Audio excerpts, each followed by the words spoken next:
BPD says that there are several hotspots around town for street racing, and one of them is right here. This is the Southwest Bakersfield Kohl's. This is the parking lot. I want you to take a look at the ground below me.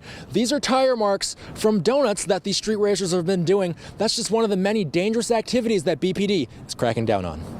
Since late November and going into now, we've stopped over 55 cars at over 44 sites, 14 impounds, had a DUI that was in there, as well as a felony warrant suspect that was located in these stops. The Bakersfield Police Department says it's been cracking down on illegal street racing for over a month now. Just this past weekend, accounting for 18 citations and 3 vehicle impounds alone. BPD says the crackdown includes those who are actually racing on city streets, as well as groups who meet up in large parking lots to race and do donuts. And police say the crackdown won't end there. City officials will soon be holding a community forum to discuss the issue, Councilmember Chris Parlier being one of the voices pushing for it. When you're out doing it on a roadway with normal folks out there just driving and trying to get to where they're going, it creates a real hazard.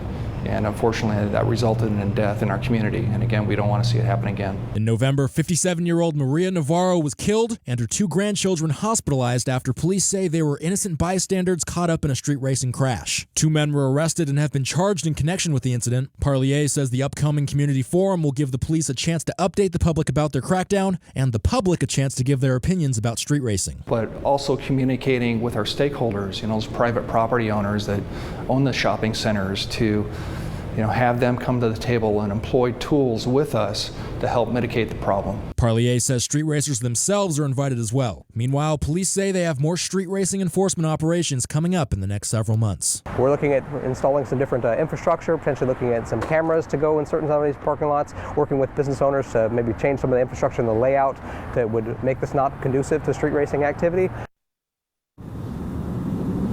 Now, BPD says that they're still working to nail down an exact date for that community forum, but they say it should be happening in the next couple weeks. For now, in Southwest Bakersfield, Austin Westfall, 23 ABC, connecting you. All right, Austin, thanks for that.